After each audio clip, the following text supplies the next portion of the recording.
The great hall of Nexus Prime stretched out like a cathedral made of light and metal. 12 towering pillars rose from the polished floor, each one carved with the symbols of a founding species. Thousands of delegates filled the curved seats that surrounded the central platform, their bodies ranging from humanoid to shapes that defied easy description. The air hummed with translation, devices working overtime to convert 100 languages into something everyone could understand. Ambassador Kate Morrison walked down the long aisle toward the human delegation seats. She wore a simple gray suit, the official uniform of Earth's diplomatic corps. Her aide, Ben Carter, followed 2 steps behind, carrying a data tablet and trying not to stare at the alien faces watching them pass. Kate had served as Earth's voice in this assembly for 7 years. She knew the politics, the rivalries, and the careful dance of words that kept peace among species who had been traveling the stars, while humans still lived in caves. She also knew that humanity held the lowest position in this room. Earth had joined the galactic community only 40 years ago, a blink of an eye compared to civilizations that measured their histories in tens of thousands of years. The session began with routine business. Trade disputes between the Melthery and the Phoenix combine. A border adjustment in the Outer Rim territories. Kate listened with half an ear, reviewing her notes for the agricultural agreement she planned to propose later in the day. Then Speaker Gyrix rose from his elevated seat. The Volari were insect-like beings, standing nearly 8 feet tall, with 4 arms and compound eyes that reflected light like shattered mirrors. Gyrix had led the assembly for 3 decades. His voice, when it came through the translators, carried the weight of absolute authority. The assembly will now address the matter of Earth and its colonial territories, Gyrix announced. Kate looked up from her notes. This was not on the schedule. The chair recognizes the delegate from the Corvani Empire. Gyrix continued. A heavy-set creature with gray skin and small eyes stood from the Corvani section. His name was Garth, and Kate had dealt with him before.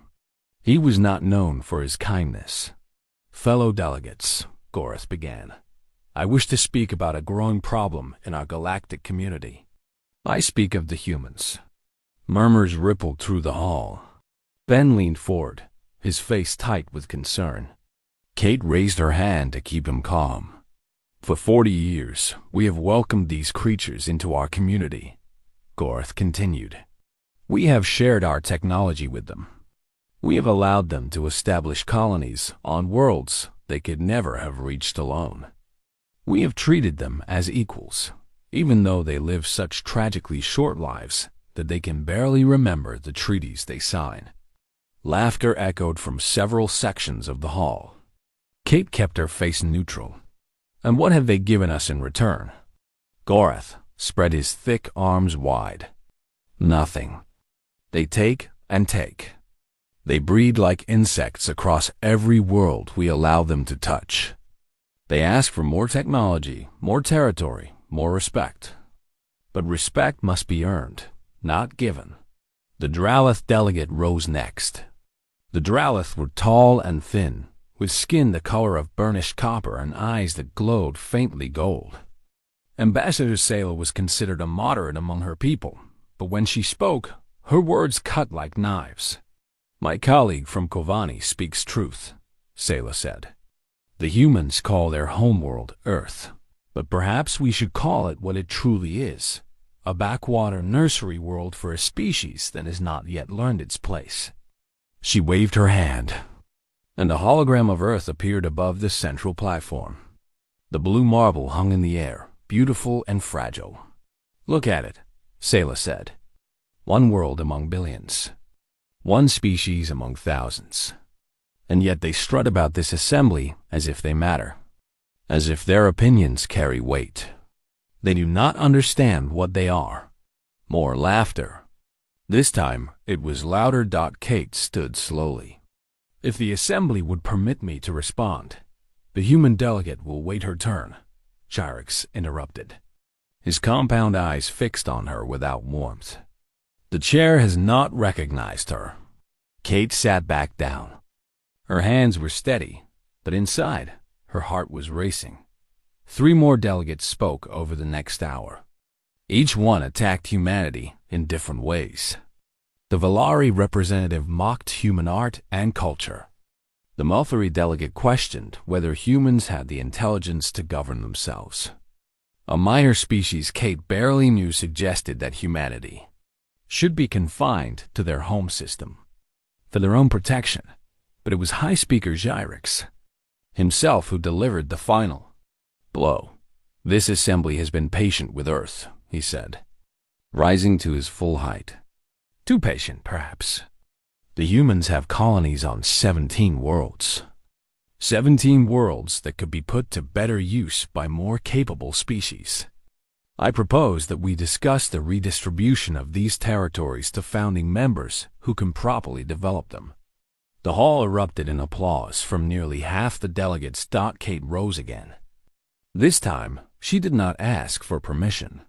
"The human delegation requests a formal recess," she said. Her voice was calm, but it carried across the hall. "We must consult with our government before responding to this proposal."